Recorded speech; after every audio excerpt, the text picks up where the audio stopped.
okay? Don't tell the feminists, but I would rather stay home and cook and clean. I would rather do it. When I tell you I love to cook and clean, just don't tell the feminists. I love to do it, and I love to do it for a man. I do. However, not outside of marriage. Absolutely not. That sounds like hell. But just to see the look on a man's face when you cook him a meal that is so good, you could just tell he's proud. There's just something, I don't know, there's something within me as a woman. Maybe it's almost turning 25 that got me thinking, like, this cooking and cleaning thing isn't bad. Like, I just don't understand why women wanted to work. What was the point? Like, there is nothing satisfying about working. A man that takes care of you, a man that provides for you, you don't have to worry about anything, no bills. I will cook and clean all day.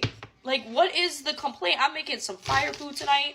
I'm going to serve it, and I'm just enjoying it. Yes, I'm crying over some onions, but is this what we fought for as women? I don't know. I'd rather cry over some onions than cry about a job. That's for sure.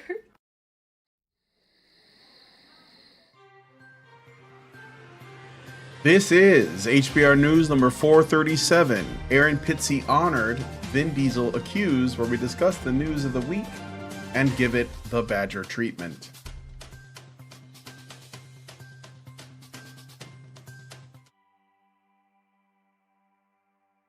Should all acquaintance be forgot and never brought to mind? Should all acquaintance be forgot and the days of old lang syne? Is that how you say it? You've remembered more of those lyrics than most Scots remember. We get like one line in and we go, the third. Well, I mean, I'm not drunk, so... It's actually my favorite holiday song, honestly. I don't know what it means, but I assume it's about forgetting acquaintances, like they're asking a question. Old lang syne just means old long since. Oh. Which you can figure out what that means. Oh, okay. Well, happy New Year, people. Welcome to 2024. HBR News number 437. Plus more, because we've been doing it longer than that. I am your host, Brian. I'm joined by, as always, my lovely co-hosts, Dr. Ryder McCam and Hannah Wallen. Mike J is still with the fam. We will hopefully see him join us one day, and we miss him dearly. So, welcome to the show. We have a great show lined up for you guys this week, so please continue the conversations both in the chat as well as the comment section.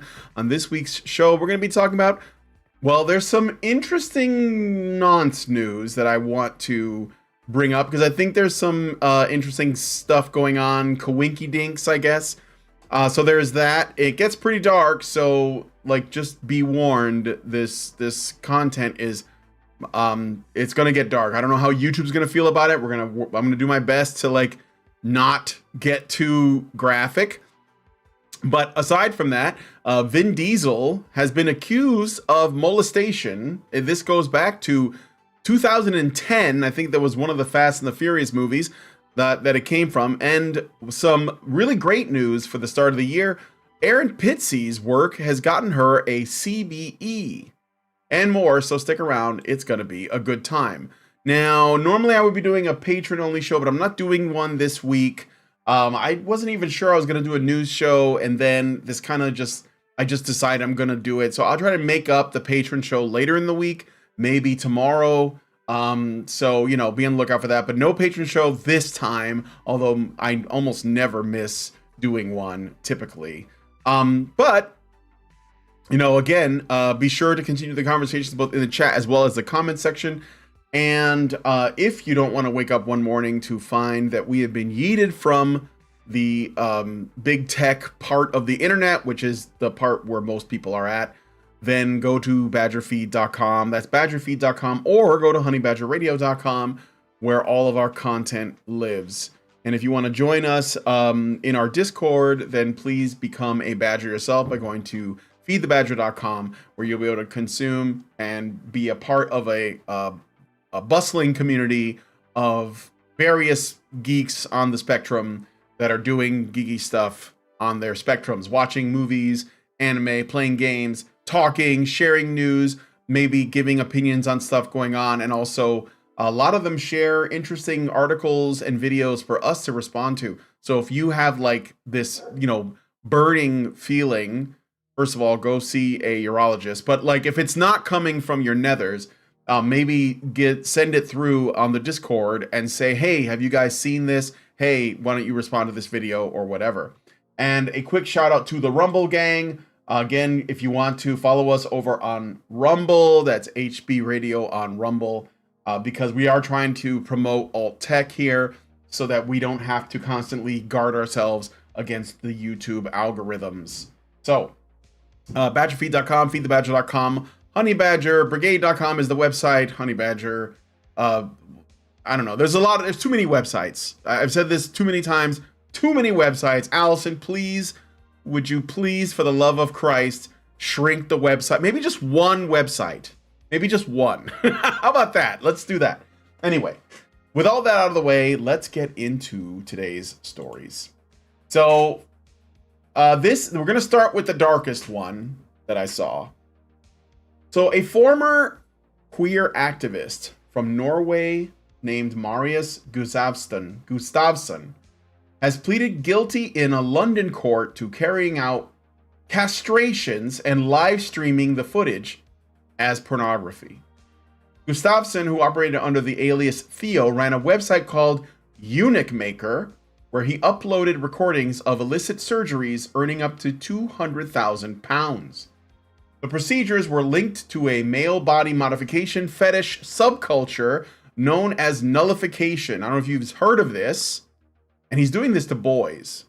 This is the reason why I chose this as one of the stories. It's called nullification. Gustavsson, along with accomplices, including nurses and a surgeon, faces charges of causing grievous bodily harm. The case sheds light on a network of individuals performing fetishistic amputations for sexual gratification. Gustavsson also pleaded guilty to making and distributing indecent videos of a child. The sentencing for Gustavsson and his accomplices is scheduled for January 12th. Yeah, I know, that's heavy, right? And here's the other thing I wanted to add. This is like another story. It's not part of the same thing, but just kind of an interesting thing. So I've been noticing that there's been more and more news related to things like, child sex trafficking and things of that nature, right? Like Pornhub, for example, has been revealed to have a kind of like, porn to trans pipeline, and they're supposedly engaging in stuff that's pretty like sus, right? And so there was this journalist. I almost made this a story, but I thought I would just use this as append it to the one I just read.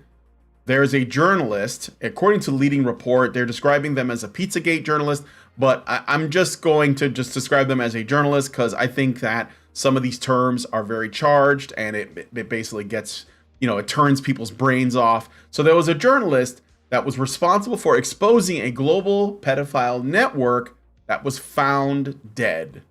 Her name was Janet Ossebard. She exposed elite nonce networks to millions, and she has been found dead just months after claiming she would never commit suicide. So those I'm kind of like putting those in one story, but I'm just gonna put that out there and let it lie, and you guys can just have your thoughts on it. That's letting it lie, is it? I once again, the question is, when has it gone too far? This is what we keep having to ask in relation to the Overton window, and it seems like an obvious question when we're talking amongst ourselves in our online bubble. But I hope you've all had a good time escaping your online bubble and catching up with your normie family over the holidays. And even if you haven't pressed these issues upon your normie families and you've just been trying to get along, I'm sure at some point something has come up, and you've tried to bite your tongue regarding these things. And you've tried not to ask them. Oh, okay. So when has it gone too far? Yeah, yeah. Men are calling themselves women, and women are calling themselves men. Mostly men are calling themselves women, and they're all like, "Well, that's fine. Men can call themselves women. That's not a real thing. Biology is not real, not in this sense. But you do have to trust the science when it comes to other things like the spike proteins swimming their way through DNA and stuff." And this is another example of one of those stories where you have to ask yourself, when has it gone too far? You could ask yourself this 40 or so years ago when people were beginning to get these operations, where when adults got these operations of their own accord, altering their own bodies of their own accord, and everyone was like, yeah, well, that's not too far, that's fine. It's your body, you're an adult, you can do what you like. That's fine. And I'm sure at the time people were asking, okay, but when has it gone too far? And 5 years ago, we continued to ask, okay, it's advanced somewhat. A great deal more adults are doing this to themselves, and I'm sure that's a coincidence. I'm sure this amount of people have always been trans, and it's only because of the technology and the, dare I say, progress that so many of these people have come out of the woodwork to finally admit that they're trans. And people went, okay, but when has it gone too far?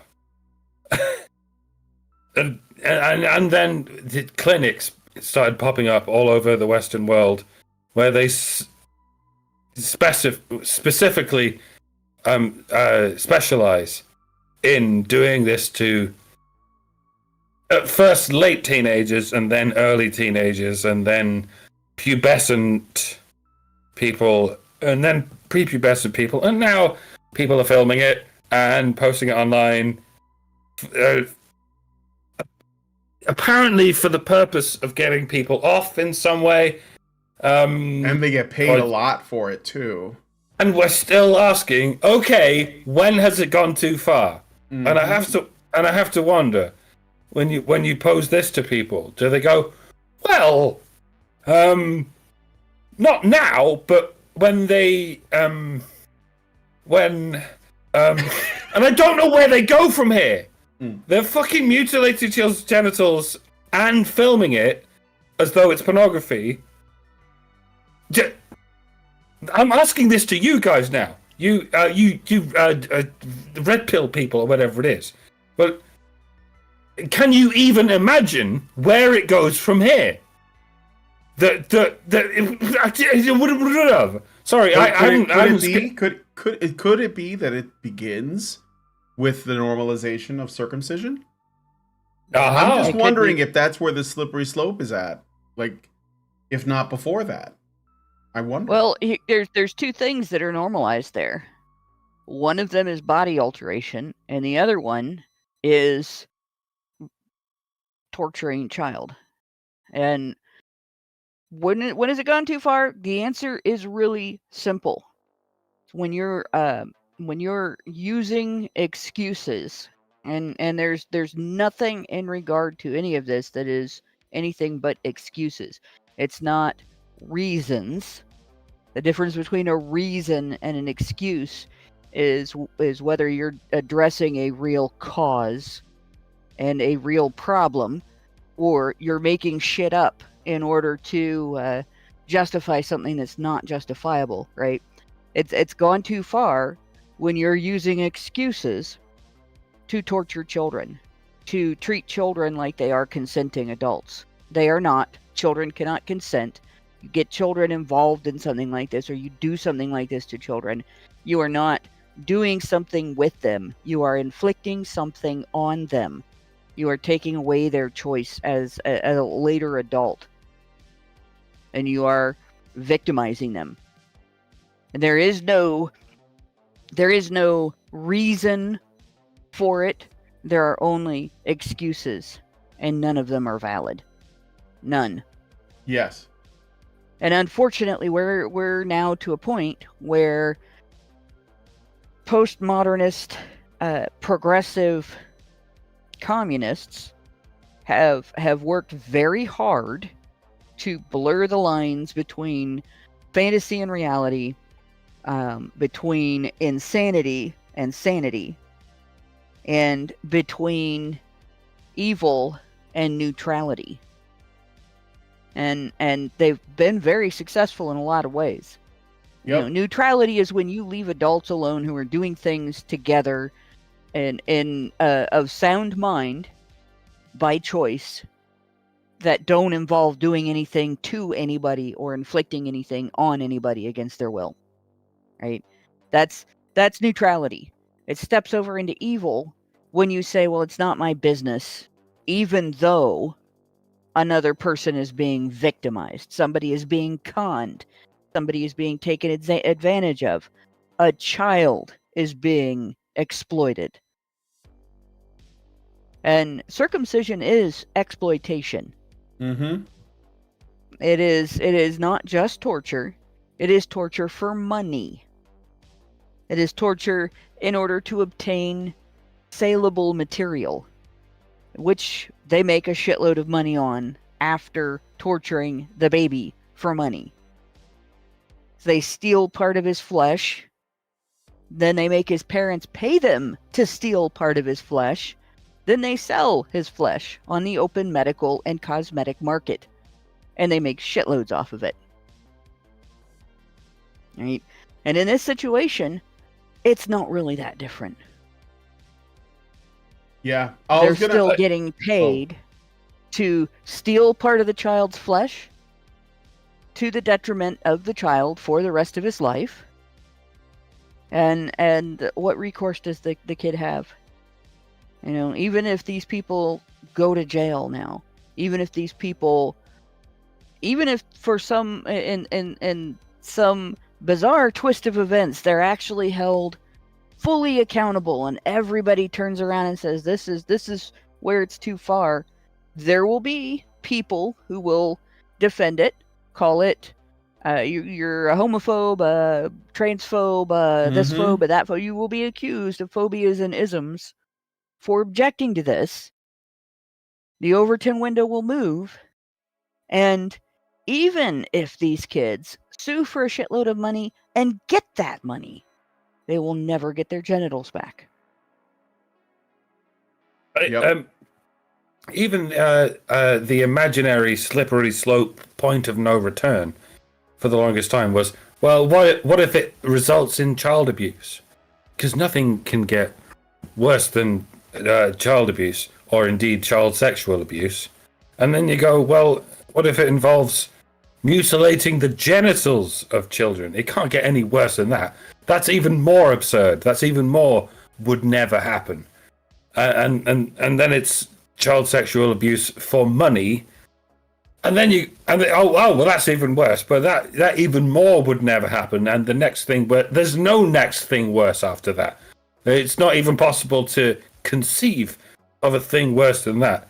And then they do child sexual abuse, not just for money, but for entertainment, for pornographic entertainment.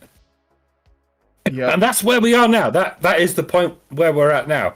And I, for one, I literally can't imagine anything morally or ethically worse than mutilating children's genitals, not just for money, but for entertainment, but for entertainment in the form of sexual gratification. Nobody in their wildest nightmares could conceive of a situation worse than this. Well, but Yeah, I'm sure there. I'm No, sure. no, is Oh, one go where on then. there Go is. on then. Wait, before you There is one before where you it say is it, there is in I don't even know if we can say it on YouTube, honestly. there is something like- there. This does get a little bit darker. In terms of, so I'm not going to read the article. I ask that you guys read it, but I will read a little bit of the article, just so you get. So they're not just doing this to children, although they are doing it to children, or they were. I guess on the plus side, the light the bright side is that like at least these people are arrested and they're gonna go to prison probably for a long time. At least there's that. Like if it gets to a point where we're ignoring this stuff, then like we've completely like fallen into the abyss. But they've also done this to adults. So here's a bit of from the article. Okay, the two men. So there was two men, self-described cannibals. So they're doing this, and they describe themselves as cannibals. Can you imagine what they're eating? Removed the testicles of a 28-year-old Virginia resident as part of an illegally conducted gender reassignment surgery.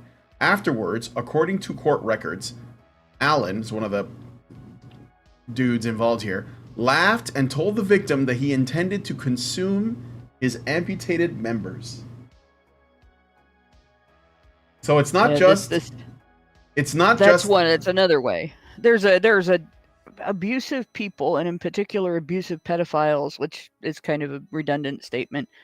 But there are perversions upon perversions with them. They will force their victims to do things to each other, and they will do things to their victims. John Money. To the point of fatality, and they will get off on the fatality in addition to the victimhood, the other victimhood.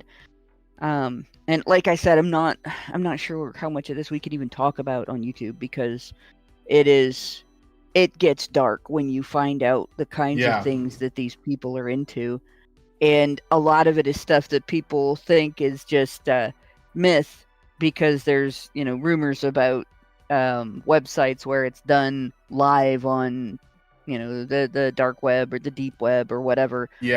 But prior to the internet, video existed of this type of thing, and I can only tell you that is absolutely real. No, that is 100% real, and it would horrify you. And it is this kind of thing. It should shock everybody. But once you know about that, you're like, oh, some people doing this stuff got caught. Good. It's not shocking. It's just a relief that some people doing this shit got caught. Yep. Well, I'm gonna move on from this, but I felt like this was important. Remember, if people talk about like, oh, I don't know, that child sex trafficking is overstated or it's not happening in the West or whatever, it's happening. Like, we're finding out about this. That only tells you that there's a lot more of this going on. And the article describes the victims as children, but considering they're being castrated and this is performed as gender reassignment surgery, I'm pretty sure it's boys that this is happening to. And that's why it's worth pointing out. Now, I don't know how they get these boys. That's a whole other rabbit hole, probably. But I'd be curious to see where it goes. And I wanted to say, just to add on the other story about this woman, Janet Osabard. If you know of any like content that she's made, I think she may have had videos or something. Tell us in the description, because I'd like to watch to see like how much stuff she dug up and what we know about her unfortunate death, because I can't speak to anything else, and whether or not it is a coinkydink, which I have a feeling it is. So I got a couple of super chows. Go ahead, Mike. It's worth pointing out that around this time, I think around literally this time, we're finding out some stuff about the Epstein flight logs. Actually, it's supposed to be today. Yeah, and some people like myself and like Styx are saying this is just a distraction. But you have to wonder what it's a distraction from. And some people think it's a distraction from a political thing. But yeah, this is the story of people we know like to fuck teenage girls, fucking teenage girls, like Bill Clinton or Doe 70, whatever he's being called. And yeah, Some people think it's a distraction from some political thing going on, but at the same time, it's a distraction from all the hideous shit that's happening to little boys. And I mean little boys. The stuff that we attempted to talk about in this first story, as reluctant as we are to talk about it. Yes. But all this stuff about what the trafficking of teenage girls is a massive distraction from the trafficking of boys younger than you would care to even just point your imagination in the general direction of. Ugh. All right. Well, I got some super childs to read through, and then we'll move on to the next story. It gets less dark from here, so stick with us. I just wanted to start off with the darkest stuff that we have. So, Richard B. Air gives us $5 and says, or the super child that is, when does the wood chippers option start to look reasonable? Yesterday, like years ago. Then he gives us another $5 and says, where are the parents of these boys? Well, that's a good question. Although I wonder if they weren't trafficked in, they might not be native Americans, like, you know, to the United States or to the UK. I think that's where he was charged. But I mean, if we're just letting in whoever, how do you track these people, right? And that could be another, like the border, I don't think is an accident, is all I'm saying. And then I got another one from Richard Beer for $10. Thank you, Richard. And he says, Doc, ask any feminist and she'll tell you that grape is always worse. All right. Well, thank you for that. But women can't grape. Checkmate. Checkmate, mate. All right, well, let us know what you guys think about this one in the comments. And again, leave a comment with the titles of any of the, videos that Janet Ossebard made. And R.I.P. Janet. She was probably doing the Lord's work, and that's probably why she had to be removed. I mean, assuming she did. I'm speculating. This is speculation. FBI, don't come after me. I'm just guessing. I'm crazy. I'm a crazy conspiracy theorist. I wouldn't dare make any assertions. All right, let's move on to the next story. So Vin Diesel is in the news. A former assistant to Vin Diesel, Asta Johansson, has accused the actor from the Fast and the Furious and Triple X franchises of sexually molesting her in Atlanta during the filming of Fast 5 in 2010. The lawsuit, filed in Los Angeles Superior Court, alleges that Diesel assaulted Johansson in a hotel after a night of partying, leading to sexual battery, discrimination, and retaliation. Johansson claims that Diesel forcibly groped her and kissed her, and the assault escalated to more graphic acts. She also alleges that Diesel fired her in retaliation after the incident. Diesel's attorney denies the claim, flat out, stating that there is clear evidence that refute his allegations. So another celebrity getting an allegation from, 2010, so 14 years ago. And she's never said anything about it until now. Yeah. Yeah. See, this is the pattern has gotten to the point now where, if you don't present video evidence to me showing the incident from several minutes before to several minutes after, where I can see that there was definitely unconsensual activity taking place, I don't believe you. You're like, this is just a ploy to be relevant, or a ploy to get money, or a ploy to get back at somebody that fired you because you didn't do a good job or were hard to work with, or whatever. I just, and the fact that they're already coming out and saying, hey, there's evidence against this, not just that there's no evidence of this, but that there's actually clear evidence to refute the claim.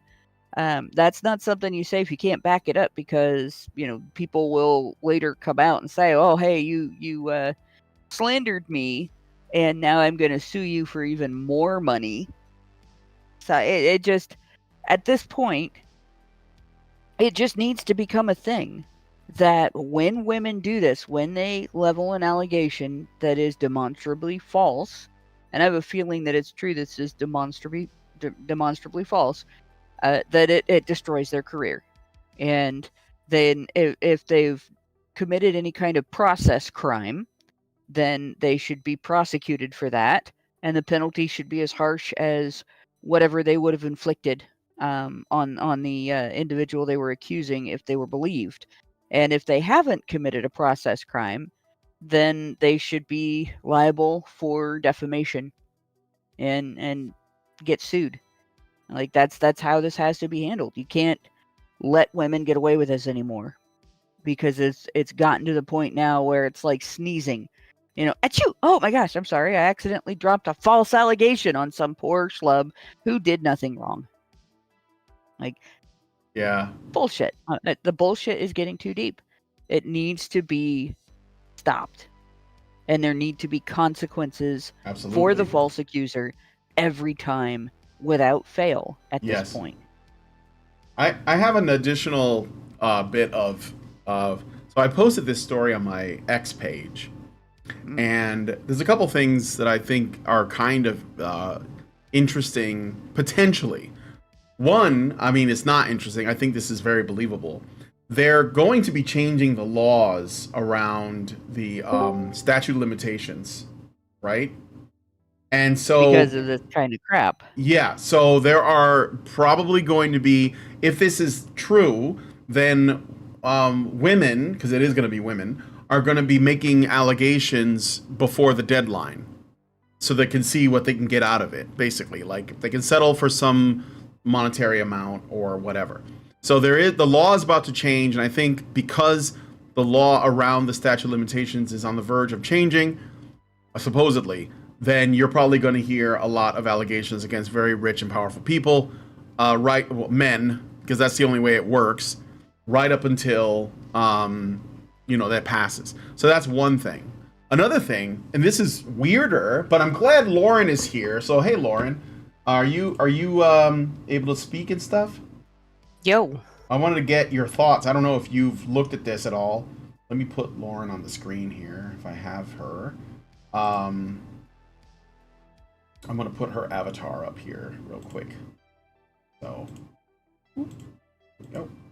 and so Lauren, somebody posted, you know about this Vin Diesel story?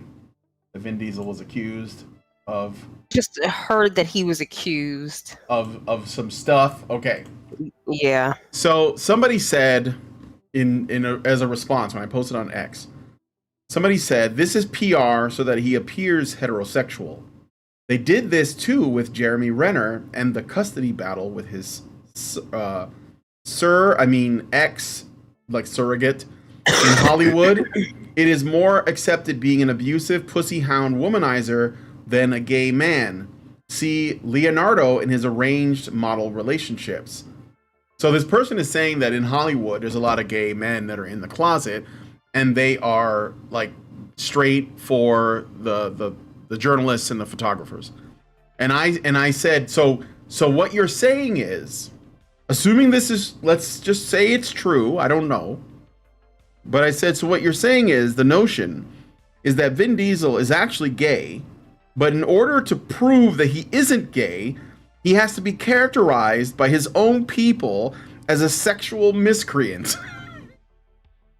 and I mean, I don't know if this is true. Okay, I mean, I've heard stuff about what Will Smith. I don't know if you heard about that, but like Will Smith and like Puff Daddy or Martin Lawrence or something. I heard stuff about them, but I don't really care. I know there's a lot of people on the down low in the industry, but.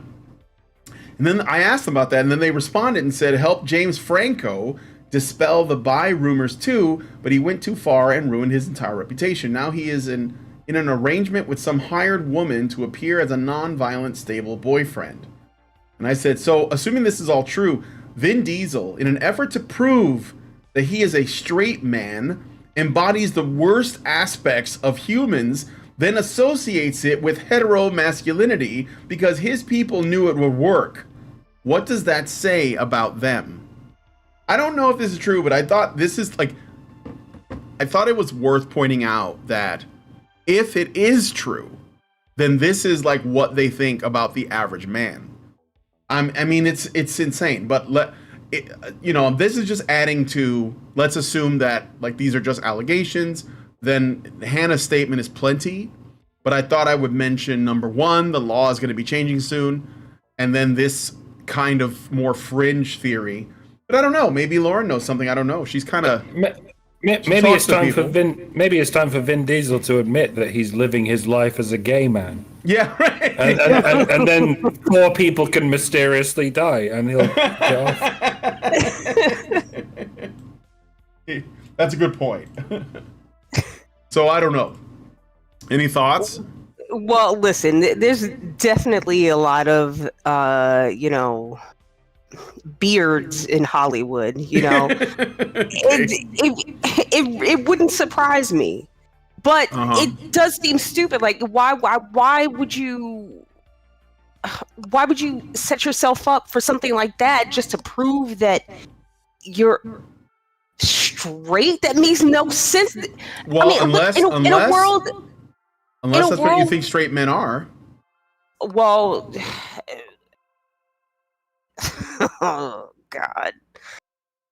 I'm just saying, there's a presumption of toxic masculinity in straight men would have to exist in order for this setup to work in their minds, like logically. I don't know if this is true, but I'm saying, like, if it is, it says a lot about what they think about the average guy. Yeah, and it's something that only could be scripted by Hollywood, right? Yeah. Right, I know, right? I know. But, I definitely believe that there are people in Hollywood who think this way and who would try to pull some shit off like this. But, we have, like, Billy Porter. There's openly gay people in Hollywood everywhere. There are. But you see, the thing is, though, this would be bad for Vin Diesel's brand because he's promoted as like a masculine man, right? Like he's in these like Fast and Furious movies and stuff. So it works. It works to be gay if you're like if you're really out and your audience is like women and shit, like the guys from Modern Family or whatever. But if you're the guy who's like the star of the Fast and Furious franchise and you're like starring alongside like, Tyrese and Ludacris and Jason Statham, you better not be gay. Like guys watch those movies, like you're with like The Rock, and I mean, like I'm not stupid. Like I wouldn't be surprised if they were all gay. Like you know what I mean? Like I wouldn't care. Serious? That's probably how they get their work, But I think they're thinking. It depends on your fan base. Yeah, your brand, exactly. If Johnny Depp during his trial with Amber Heard had come out as being gay, he would have lost the vast majority of his supporter base because the vast majority of his supporter base are deluded women who think they have a chance with him. Yes, that's largely why he was so popular in the court of public opinion, which is upstream from the actual courts. Let's face it. The Fast and Furious. But it's different with Vin Diesel, because Johnny Depp was he's one for romantic comedies. Well, yeah. he's all sorts of genres. Johnny Depp's all over the place. Surprisingly not gay. I'm kind of surprised by that, but he's popular with women, and that's the sure path to getting at least a fair trial is if you're popular with women. Vin Diesel, I'm sure, is popular with some women, but he mainly appears in car movies. What's the bloke equivalent of a chick flick? It's no something. The Fast and Furious. They're not even good. They're not even good movies. Like I mean, they're not. But yeah, it's not in his interest to. I guess it would be in his interest to come out as gay, because that would make him more popular with women, where it wouldn't with Johnny Depp. It's fucking complicated. They probably call it brave. Yeah, but he is a little worried about his brand. But plus, he's not getting any younger. I think. I don't know. I mean, I think it is about that. Like, I think ultimately, it's about his brand. If we learned this about, like any of these other guys because the thing is that Hollywood doesn't necessarily respond to markets. Like, they make a film and they're aiming at a specific audience. They don't really think about like whether or not they got at least not anymore. Like, but back in the old days, they would cast like the guy who seemed to be a good fit, but they wouldn't be thinking about like whether or not, like he's like the right sexuality or whatever. They didn't care as long as the performance was there. And so like, I mean, you remember Rock Hudson? Yeah, He's like an everybody knew old- he was gay. Yeah. That was no secret. Yeah, it was here's no the thing, secret. though. Yeah. Like, But he Hollywood played has like spent these all kind of this manly time- roles, Hollywood has spent all this time lecturing the rest of America and accusing us of phobias and isms, and they've done all this. If you don't want us to insert preachiness into your entertainment, you have these phobias and isms, even if in your everyday life you don't care what someone's sexuality is. And in fact, if you don't care, instead of getting celebratory over someone's sexuality being different than the biological norm, right? So that they have no business needing somebody to appear straight. Yeah. They have no business acting like this is something they have to do for marketing, because it's bullshit. They've been preaching at us all this time. They were preaching at us in the 90s about this. They've been preaching that you can't have your sexuality and your preferences if you're not gay, Mm-hmm. or you're not trans, or you're not bisexual, or you're not into any other unusual fetish or any other unusual fantasy, and you don't call it your whole identity in ignorance of your work, your relationships with your family and everything. Nope, your identity is entirely comprised of your sexual fantasies now. Yep. Then you're a bad person for being normal, Mm-hmm. having a full identity instead of a limited identity, right? So they don't have any business turning around and saying, hey, we got to make this guy out to be straight. Yeah. That would be bullshit. I bet that now that I think about it, the casting couch, which I know is a thing, obviously, in Hollywood, it's sort of like what's prompted the Me Too movement. But I wouldn't be surprised if there were like a lot of men who have to like, be proposed to in that way, and most of them won't come forward because they're ashamed. I wouldn't be surprised. It's a distinct possibility, maybe a I probability. mean, think about even. it. Like, I heard Will Smith was getting crushed. Some guy walked in on him, and I was like, oh shit, no wonder. I mean, Jada's basically a dude anyways. Oh God. Well, and in that situation, you don't necessarily actually have to be gay for that to happen. Just like you No, don't I have know. to That's be what I'm straight. saying. It's not even. It doesn't necessarily have to be a sexual thing. It could just be like a submission thing. I could see Yeah. that. You know what I mean? Like, I'm gonna make you a billionaire, but I'm gonna own you. You're getting It's- pegged isn't a gay thing; it's a cuck thing. Yes. And Will Smith. Isn't that what they Will call Smith it? got essentially cucked.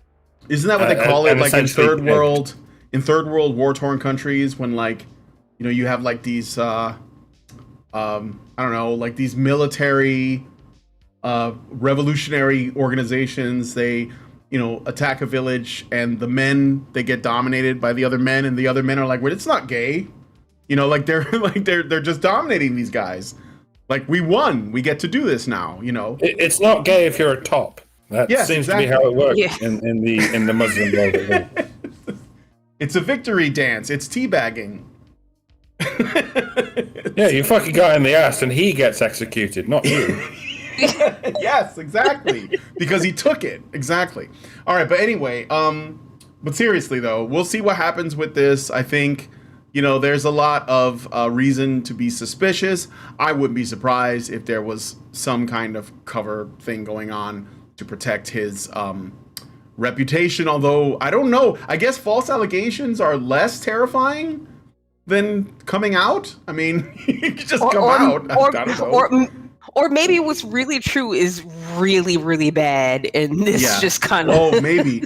He's like, you know what? Yeah, right.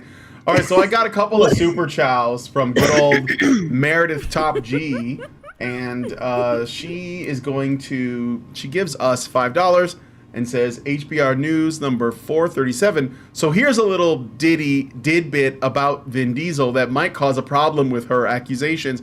Gossip is that Diesel bats for the other team that his former assistant isn't his type. So she's actually she's co-signing the guy, okay? And then she says, for another $5, thank you, Meredith,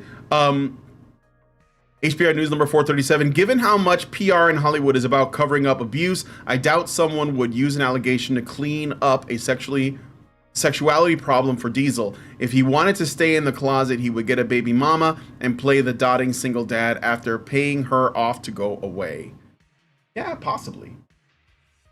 I have my suspicions about the whole surrogacy thing too that goes on in Hollywood. I don't, you know what? It's a dark place. I don't know if I want to go there. So let's get into some really good news, and this will be where we end it on the highest possible note after all of that. Let us know what you guys think about this in the comments, though. I would like to hear your thoughts. So let's get into the last story. We're going to be talking about Erin Pizzey. So, Erin Pizzey, who founded the first refuge for women fleeing domestic violence in 1971, has been awarded a CBE in the New Year Honors List for her work as a campaigner and activist for victims of domestic abuse. Pizzey, who later in her career argued that women were more likely to commit domestic violence than men, expressed surprise at the honor and mentioned facing backlash from the feminist community. She plans to attend the investiture with several female family members, stating that it sends a powerful message to other women about achievement. And Pizzey is currently, by the way, in case you guys don't know, she is working on her autobiography entitled Born to be Hanged, which I'm just now learning about today, and I'm actually kind of excited to check it out. So, congratulations, Erin Pizzey, but maybe you guys have something to say about this. It's been a long time coming. She should have been honored a long time ago. She should have, but I should point out that there are basically two kinds of British people. There are British people who dream of being awarded something like a CBE or an OBE or an MBE. It's a member, officer, or commander of the Order of the British Empire. There are people who dream of being given these awards and then accepting them. And then there are people who dream of being offered these awards and then giving two middle fingers to the royal family and saying, fuck you. You're all a bunch of assholes. I'm never accepting this from a bunch of assholes like you. And if I were Erin Pizzey, I'd be like, fuck you guys. Thank you very much for offering this. But you can all go fuck yourselves. You're as corrupt as the government that did this to me in the first place and endorsed the very feminists who endangered my life. I don't need your endorsement to tell me that my life's work has been worthwhile. I know my life's work has been worthwhile, and it means the world to me to be able to say fuck you. Not that I'm saying Erin should do that. I guess this is validating in some way, and it's a validation that she very much deserves, no matter where it comes from.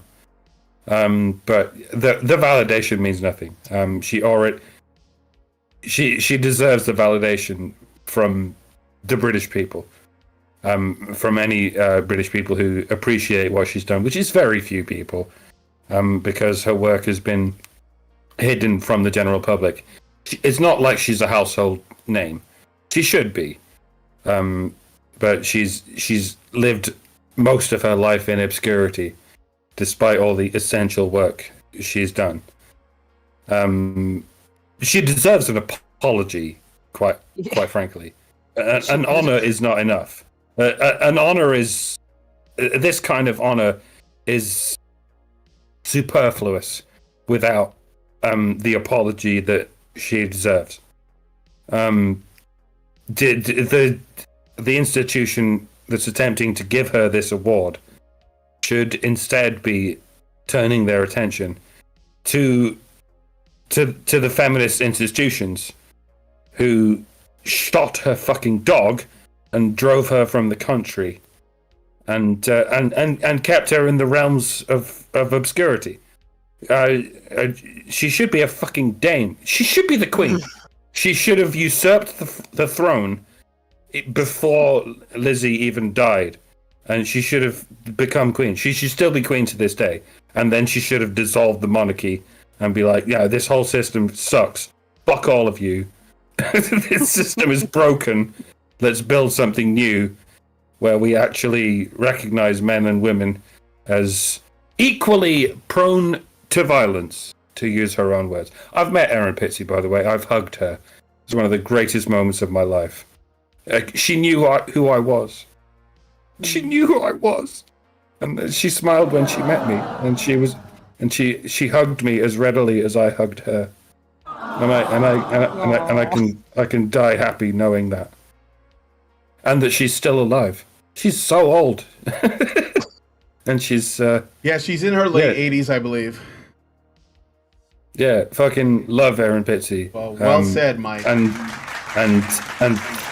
fuck King Charles. Too little, too late. Fucking. What is that noise? Oh, it's an applause. Sorry. The applause. Oh, okay. It comes through this end sounding like popcorn is going robo when you, so it's kind of weird.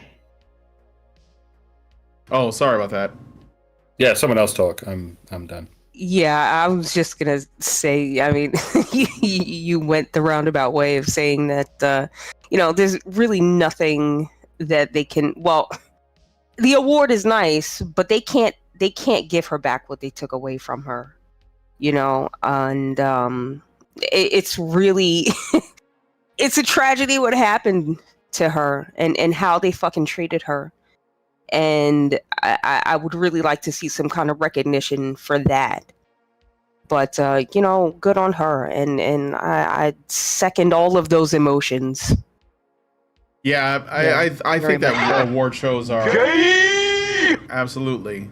It's nice, like you guys said, but I guess it would seem to me that it's harder for them to say they're sorry than to give her an award. I feel like they did that in the hopes that she wouldn't complain anymore, and I hope that she continues to complain. Yeah, because I think that you got to make it right. You can't just, you know what I mean? They can't I feel like do that. It could almost be a bribe. Yeah, they can't make it right. They can't undo everything they did. Yes. And there isn't anything that needs to be done to legitimize her work. Right? There isn't anything that needs to be done to tell the public what she did was good and right and what every human being should do for their fellow human being. And there isn't anything that they can do that is needed to tell people that she was right about everything. We already all know that. The people who hate her know that, and that's why they hate her. Right? Because she's better than they are. She's right. And she did what she did because it was the right thing to do because people needed her. And she was there for them. And that bothers people who do the opposite and who are actual grifters. Right? Grifters hate people like Erin Pizzey. And the only reason for an award is to legitimize themselves as we want to do something that kind of erases all the shit we did in the past. It doesn't. But it is nice to see her get recognition.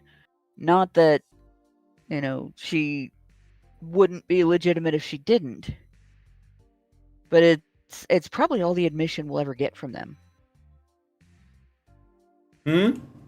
It's probably all the admission we'll ever see from her detractors. From you can't really say the left, because this isn't a left-right issue. Both left and right fail when it comes to dealing with domestic violence. But politicians, the powers that be, the establishment, this is as close as we're going to get to where we were wrong, you were right. For her. Yeah. Well, I guess for what it's worth, because I'm sure Erin is somewhat happy that she's getting recognition, and it is pissing off the right people. That's good. So, I'm sure that the feminists are raging about it, although I haven't looked into it yet. Maybe there's a Guardian article by our friend, what's the name of that feminist woman that's always writing The Week in Patriarchy? I'm sure that there's something about that, so we'll see. But congratulations, Erin, and keep on keeping on. And I look forward to her book. So what was that? Am I say something? Oh, well, I look forward to her book. I think that she's got a crazy story to tell, considering her work, and I want to promote it. So as soon as it comes out, we're gonna be plugging it here on the channel. Because, that way, even after Erin has gone to the next world, we will, have her legacy. So there is that. Anyway, any other thoughts on Erin Pizzey winning the award before I move on? All right, well, I'm going to wrap it up there then. Looks like we got a nice, tight show, about an hour. I'm not doing any patron show. But I will try to make that up later in the week. So, look forward to seeing you guys then. And we're going to close it out here. I think I'm doing a thing with Allison and Karen tomorrow. We're going to do more of that video by that second wave feminist explaining to us that feminism did not create transgenderism and that that's actually a conservative movement for whatever reason. So if you want to join us for that, subscribe to the channel if you're not already. That should be super entertaining. And we will wrap it up there. So if you guys like this video, please hit like, subscribe if you're not already subscribed, hit the bell for notifications, leave us a comment, let us know what you guys think about what we discussed on the show today. And please, please, please share this video, because sharing is caring. Thanks guys for coming on today's episode of HBR News. Have a happy new year, and we will talk to you all in the next video. Men's rights activists are machines, dude. Okay? They are literal machines. They are talking point machines. They are impossible to fucking deal with, especially if you have like a couple dudes who have good memory on top of that too. Holy shit, you're fucked.